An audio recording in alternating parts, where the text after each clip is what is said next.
Mr. X, the big blue bastard of Resident Evil 2, is still hunting you even when you think he's not. The helicopter that crashes into the RPD doesn't actually have anyone flying it, and these autopsy reports on the morgue wall, the ones you probably walk by without a second thought, belong to some surprising real people. Coming off a playthrough of Resident Evil Requiem, I wanted to go back where Leon's story started, to see what secrets I could find off camera in the Raccoon City of 30 years ago. So in this video, we're going through the entire game with freecam and lighting tools to see what's lurking in the dark corners, from the city streets around the RPD to the underground parking garage and sewers, all the way to Umbrella's secret labs way below the surface. This video covers the full game, so if you haven't played it yet and care about spoilers, maybe come back later. Our story begins on a dark road late at night, not with Leon, not with Claire, but with this guy, eating a burger and blissfully unaware that the zombie apocalypse is currently in progress. Like a corpse. Like a walking corpse, man. Sounds like my wife. He gets a little distracted by the radio and bam, plows his truck into a woman standing in the road. Lucky for him, she was already dead before he hit her. Unlucky for him, she's a hungry, flesh-eating zombie. Taking a look at her in freecam though, she doesn't look like a zombie exactly, but somehow creepier, like Uncanny Valley creepy. Before we can see how the trucker meets his end, we cut to Leon's arrival at the Mizoil Gas Station.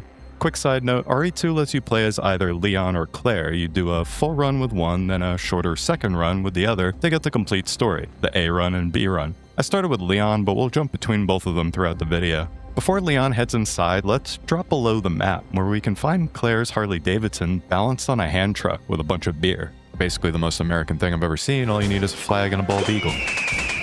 If we switch to Claire, you'll find Leon's Jeep down here instead. There's also a pistol and ammo that gets used shortly, some flat 2D trees filling in the background, and gas prices that'll never be seen on Earth again. When Leon heads inside to find the wounded clerk, he goes to investigate the back room, and the door slams on him from outside. Common assumption is the clerk, Jerry, does this, but here we can see the door just closes itself. Leon then watches a cop get eaten by a zombie and kinda just stands there while the guy screams for help from the ground. Leon makes his escape from the store that's suddenly overrun with zombies. We can fly through the wall here and find Claire, A-posed and waiting for her cue. Don't shoot! Get down! Thanks. You can thank me later, when we're safe. And then suddenly, zombies. A lot of them. Leon and Claire decide it's time to go. They hop in a police car and fly off down the road at a genuinely unreasonable speed.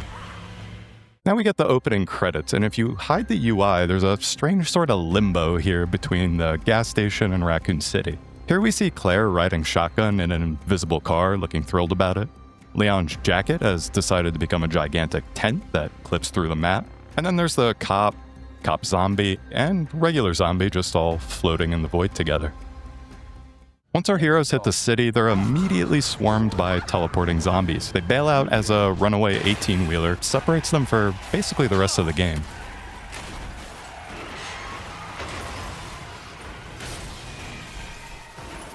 From here, Leon heads into an RPD that's disturbingly quiet. That is until he hears screaming coming from behind a shutter. Flipping the camera around shows that despite the sounds of struggle, there's no one there. Not until you trigger the cutscene. Leon gets the shutter partially open and starts pulling through a cop, only for him to start getting torn apart by something you can't see. Eventually, this zombie here spawns in and remains still until it sticks its hands under the shutter, which is the only part of it you see during the cutscene. It sounds like the zombie's still there afterwards, banging on the shutter, but it's unloaded from the map. Shortly after, Leon is saved from a zombie by Marvin Brana, a senior officer. One interesting thing about Marvin, besides the fact that he reads upside down, is that his name tag is used on most of the zombie cops here. Looks like Capcom reused the same outfit for most of the models. Now for the helicopter. You hear it crash, you catch a blurry glimpse of it flying past the door, and that's about it. So I positioned the camera outside here and walked Leon down the hallway, and here's the full look at it in flight. If we check out the cockpit, we see there's no pilot. The pilot's dead body is loaded in after the crash. Playing this back in slow motion, you can see the exact moment the model swap happens, from shiny new helicopter to the wreckage with the pilot. Here Claire sees even less of the crash since it happens before she rounds the corner. I expected there to not even be a helicopter in the air, just the audio of the crash, but no, there it is. When it erupts in the flame, the model actually shifts further back into the building, I think to give Mr. X room to shove it out of the way later when he starts chasing you. Speaking of Mr. X. Fuck. Jesus! Mr. X is the invincible stalker of RE2, and much like your ex, he pops up at the most inopportune times, causing you to abandon whatever you're doing to get the fuck away from him. Let's take a look at how he behaves when you can't see him. Here he is in Claire's run, materializing out of thin air and rounding the corner to absolutely ruin her day. And mine. Mr. X pursues you until you can lose him, usually by ducking into a safe room or another area he can't get to. Here we can see him follow me to the safe room, and then it's almost like he just forgets what he's doing and he goes into patrol mode. Here's the part that surprised me though, even when he moves into an area of the map that's currently unloaded, his model doesn't unload with it. He keeps patrolling, but now he teleports between rooms at a much faster speed, until he circles back to your area and resumes hunting. Or sometimes he'll go dormant waiting for you to make noise, but he's always there. To test it out, I fired a couple of shots in one location, and I watched him teleport into a room near me and head straight for me. He doesn't seem to always work this way though. Firing shots in another location showed that he seemed to hear me, but then went in the completely wrong direction. Not sure whether that's intentional design or just maybe a bug. Either way, the stomping sounds you hear through the walls and ceiling aren't just for scary ambiance, it's always him looking for you. Some people find this fun, others have crippling anxiety over it. I'm probably somewhere in the middle. The interrogation and observation rooms have one of the game's many jump scares, a licker that bursts through a mirror to attack you. There's a duct up here in the ceiling with a grate that's fallen on the ground, and that's where the licker spawns, waiting for you to get close enough to pounce. Before we head underground, let's do a quick sweep of the RPD for the stuff you wouldn't see while playing. One of my favorite things about a freecam is that you can zoom in on teeny tiny little details like this can over here that boldly claims no tomato sauce, no life. Pretty aggro for a brand that can't get the nutrition label right. There are a bunch of posters and documents hung up on a wall in the station that I wanted to take a closer look at. One has Sherlock Holmes' address on it for some reason. Then this letter in the bin looks like some developer just smashed their face on the keyboard. And then there are these missing persons posters. Even without the zombie outbreak, these people were probably never getting found. Whoever printed up these posters forgot to replace the X's with an actual phone number. Just lazy police work. Alright, let's head beneath the station. Down here is where we first meet the Thing, formerly known as William Burkin, an Umbrella scientist and one of the creators of the G-Virus. Pulling the camera above the ceiling, we can watch him lurch down a catwalk and phase through a wall.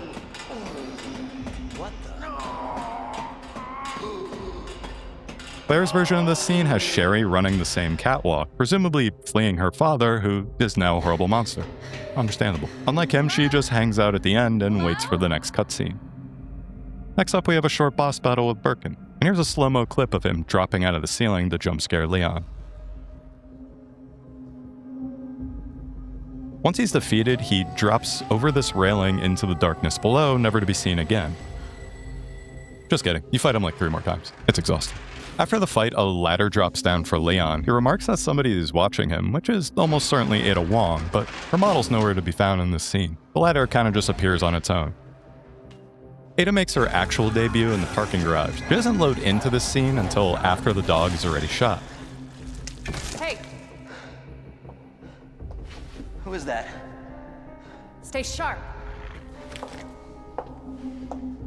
Lower it. FBI. I don't know if I trust her, Leon. Let's take a closer look at those credentials. Yeah, no, that looks legit. Claire never actually meets Ada in the game. Instead, she gets Sherry and then Chief Irons, who Leon never meets in the I've game. been looking everywhere for you, Sherry. On the ground, hands behind your head. You can't be serious. On the ground. You come with me now, or say goodbye to Claire. Okay, I'll go. You better be taking me to my mom. Absolutely. Let me go! Let me go! Obviously, nobody taught you manners. We'll fix that. Oh, yes, we will. Let me go! Let me go! I'll get you, you fucker! The next scene is one of the more gruesome ones in the game, where a journalist gets his head crushed by Mr. X through a wall. You can actually see his character model behind the wall as it happens. Just get me the fuck out of here!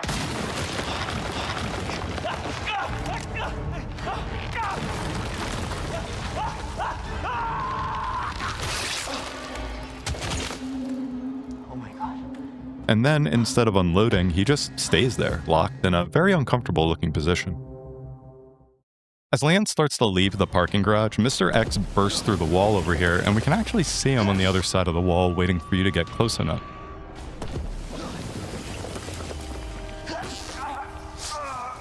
Ada hits him with a SWAT truck, and then the vehicle explodes, and he disappears from view. But he's actually just pushed back into the wall enough so that you can't see him anymore. Now, before we leave the garage, I want to show you something in the morgue. Whoops, no, not that. We'll just put that back. There you go, all better. There's a bunch of papers and photos posted up on the wall that I walked by a bunch of times before taking a closer look. They're a mix of autopsy and police reports. Most of the text is too blurry to read, but if you look close enough, you can make out a couple of names. This one here is for Michael Jackson. This one belongs to Elvis Presley, and this one's for Marilyn Monroe. These appear to be the actual real-life autopsy reports for these celebrities, the ones that became public record after their deaths. I don't know if it was meant as an Easter egg or if Capcom just grabbed them because they were easily available. But either way, someone made a deliberate choice to plaster real celebrity autopsies on a wall in a video game, and that's pretty neat. Now, leaving the garage, Leon and Ada cut through a gun shop owned by Robert Kendo, probably the most devastating scene of the game. Kendo pops into existence from around a corner with a shotgun. Then his infected daughter appears behind him. You don't get a great look at her face during normal play, which is probably for the best because, creepy. Robert takes his daughter into a small building, and you hear a gunshot shortly after. Wasn't really looking forward to seeing that happen in freecam, so I was relieved they just despawn. Leon and Ada then head into the sewers. You can hear Ada the whole time like she's right behind you, but she's actually standing outside the sewers until you get to the next cutscene. Then something massive moves out of sight as you approach, and here's a view where you can actually catch it. It's a giant alligator slipping away so it can jump out at you later. And there it is again, emerging from below the map. If you die to it, which I did 6 times, I hate this part, you can see Leon's full character model just laid out in its jaws like he's taking a nap. But his eyes are open, so I guess not. Poor guy's gotta be tired at this point. If only he had something that could help him sleep. Wow, what a convenient segue, that's crazy. Do you sleep like garbage? I sure do. I've been an extremely light sleeper my entire life, and if somebody so much as farts in another room, I'm wide awake. That's why I'm delighted this video is sponsored by Manta Sleep, the company that makes the most advanced sleep masks on the market. They sent me their Manta Sound sleep mask to try out, and it feels like getting a gentle hug from a cloud. It has adjustable blackout foam eye cups so you can fit it perfectly to your face, ultra thin and soft Bluetooth speakers so you can drown out the existential dread, and the mask itself is extremely soft and breathable. They have a ton of different masks to choose from, even white noise machines if you need one of those too. You can check them out at mantasleep.com and use my 10% discount code COFFEE so they know I sent you. Since I died so much here, it's also a good time to show you this death screen. It's actually just a small, flat 2D square floating way below the map, nowhere near where I actually died. After you blow up the alligator, Ada lets down a ladder for you. There's actually no visible path for her to have gotten here though. She seems to always just materialize out of thin air when Leon needs a ladder or a rocket launcher or something. Maybe she's a ghost. Now back to Claire, who gets a call from Chief Irons. He's taken Sherry to a nearby orphanage and demands that Claire meets him there. The orphanage is an interesting place because there's actually 2 of them, or, well, 3. The main one is where you play as both Claire and Sherry, but behind it is an unused second orphanage with unfinished textures that you never see in normal play. At least I don't think you do. Let me know if I'm wrong in the comments. If Sherry gets caught by Irons, it's game over, and the door she's locked behind is actually in a 3rd recreation of that section of the orphanage, built below the map just for that end screen, orphanage number 3.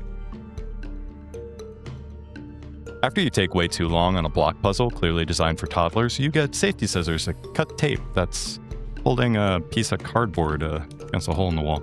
The cardboard is apparently the thing stopping you from leaving. Irons reinforced the actual door with nails and barbed wire around the handle, but cardboard's fine. Heading downstairs, we can catch a glimpse of Irons through a window. Taking the camera in there, he's just kinda pacing and waving his arms around, looking like he's having an anxiety attack. He's also got this crazy sneer on his face, which matches the look he gets after Sherry burns his face with acid in a few minutes. Dropping below the map, we can find that version of him, standing here waiting to be loaded in, holding a fire axe, key, and flashlight all in one hand. When Irons is chasing Sherry, there's a moment where you lock a door and he starts chopping through it like he's auditioning for The Shining. I thought he caught up suspiciously fast, and in freecam you can see him get teleported to that spot. Sherry learns something from this, which we'll see later on. Switching back to Claire, we arrive at the orphanage after outrunning a ton of undead, which start banging at the locked gate from the other side, but there's not actually anything there, so we're fine. Inside, Irons is hiding behind a corner waiting for you. The G-Virus embryo that shows up during the cutscene lands behind Claire and just kinda sits there patiently until the scene's done. Oh, who's a good little embryo? Back to Leon and Ada now, who are having their own problems. They run into Annette Burkin, Sherry's mom, who makes her escape through a conveniently placed secret door, because of course she does. Ada's section has Annette locking her in an incinerator and giving her exactly 1 minute to hack her way out. If she doesn't make it, she burns to death, in an animation that, slowed down and viewed from close up, is extremely uncomfortable. And when Leon spots her, she's supposed to be unconscious, but she's not. And the shard of metal in her leg is missing for some reason. You're a phony! Leon fiddles around with some switches to get the power back on, and then Burkin shows up for round 2. For some reason, his model is duplicated here. I think one copy handles the heavy footstep audio, while the other handles the ceiling stabs. I'm not totally sure. He then walks through the wall here and smashes through the shutter.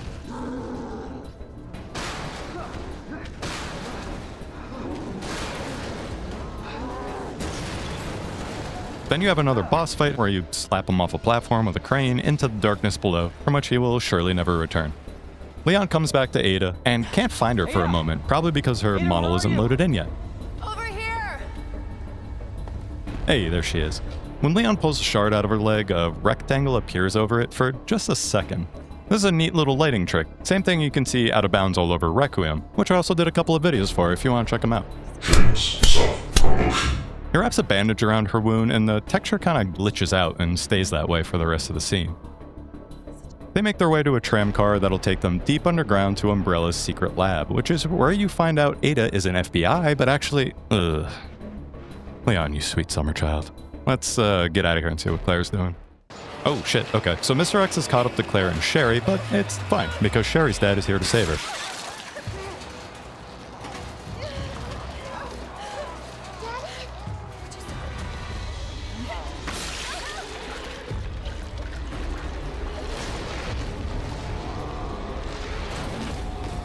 Wait, William, what are you doing? Ah, shucks. Wake up. Open your eyes.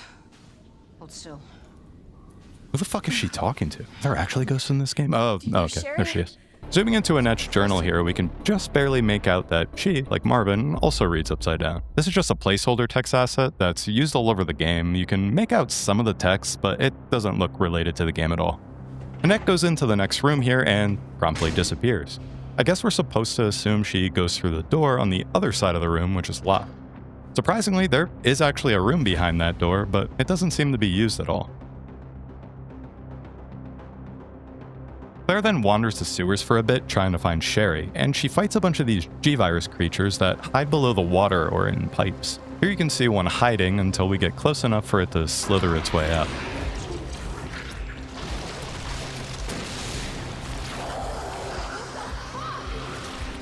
For some reason, I love watching the elevators work from out of bounds. Something about it is just satisfying to watch. I'm a simple man. When we find Sherry, she looks to be passed out in the same area Ada was, and like Ada, she's faking it.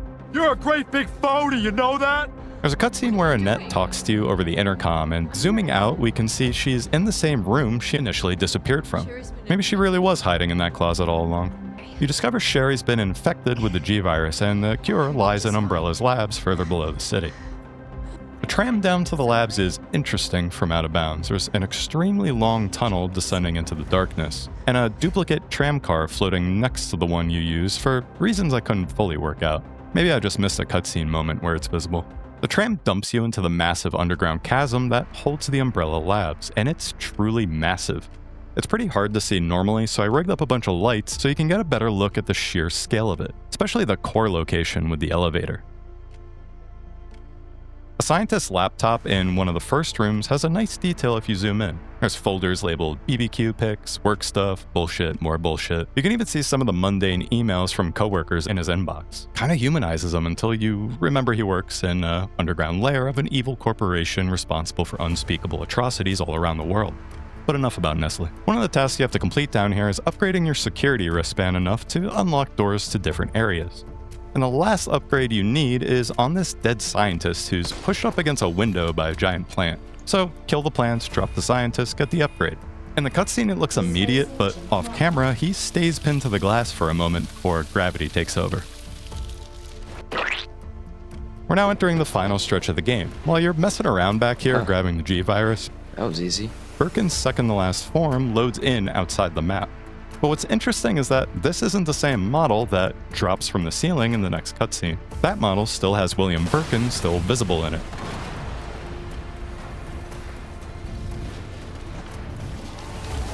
After Annette runs in and shoots her husband, the scene cuts away from him, but the model gets swapped to the one we saw outside the map, the one without Burkin. Neat little trick. The not Burkin G-monster crushes Annette in its grip and throws her into a wall. You get another fight with it, and then the entire facility starts a self-destruct countdown, because of course it does. It's a Resident Evil game after all. Leon has a confrontation with Ada where she reveals her true nature and holds him at gunpoint, demanding he hand over the virus while the facility starts to fall down around them. And the rubble that's falling down around them is generated in mid-air above the bridge and then just disappears just below it. The bridge itself phases in and out when the scene's camera isn't looking at it, getting ready for its collapse. Annette, somehow still alive, sneaks in behind you and shoots Ada. The lovebirds share a final moment, and Ada plummets into the darkness below, never to be seen again. For the next 5 minutes. Over in Run B, Claire and Sherry just take a lovely elevator ride.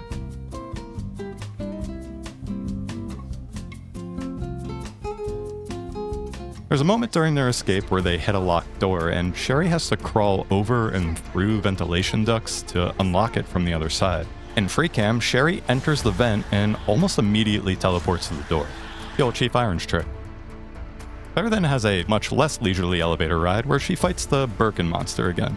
Here it is exploding while Claire just A-poses in the background. Power move. Claire and Sherry hop aboard a train and they're shortly joined by Leon, who's thrilled to meet Sherry. This is Sherry. Okay. Wait, how'd he get here? While Leon's escaping the facility, Mr. X shows up one last time. The catwalk they're on collapses, dumping Leon to the level below. In the cutscene, it looks like a longer drop than it actually is. Off camera, it's maybe 10 or 15 feet. I was a little confused as to where Mr. X went for this, and here he is, just frozen in this weird stumble pose. The final Mr. X fight also takes place on an elevator, and it's pretty cool to look at out of bounds. There are actually two separate elevator shafts, the one you're fighting on, which continues indefinitely, and a second one that you get swapped to off camera when you hit the end of the line. Here Mr. X smashes through a wall, and it was cool to see that happen pretty much right from where we last saw him. Shows you that some things stay consistent, even off camera. Towards the end of this boss fight, a rocket launcher slides down the elevator shaft at just the right moment. We get a small glimpse that tells us this was Ada's doing, and going off camera you can see her full character model standing on this bridge up here, before she walks away and disappears.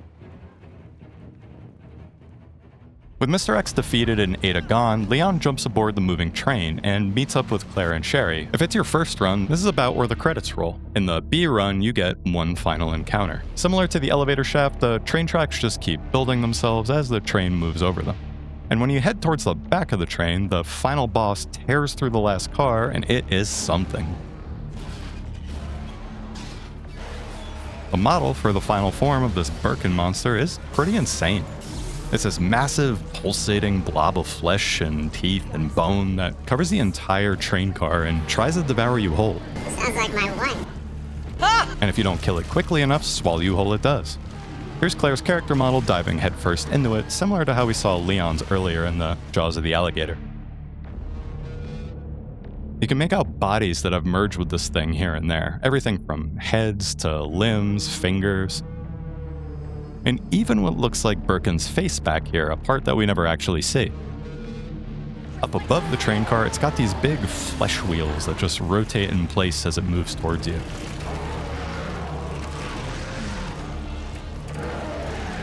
Here's an alternate angle of the cutscene where Claire ends this thing once and for all.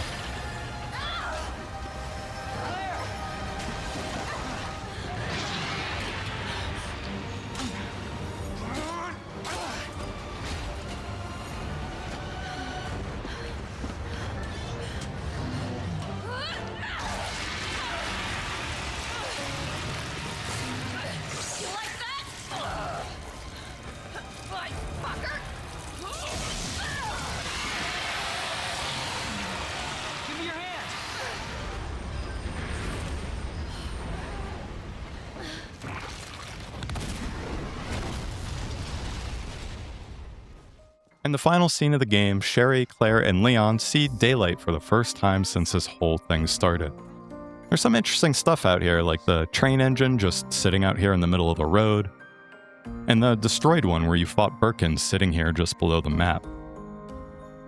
And also below the map is a duplicated version of the map sitting at a weird angle. I'm not really sure why this is here. Maybe it was for a brief part of this cutscene that I missed. And then that's it. The three of them walk off into the sunset together to appear in later games of the franchise. Anyway, let me know in the comments if you spotted something I missed or if there's any area you want to know more about. And if you like these kind of videos, consider subscribing. I'm making my way through the Resident Evil backlog, so there's more of these coming. Thanks for watching, and I hope you have a great rest of your day.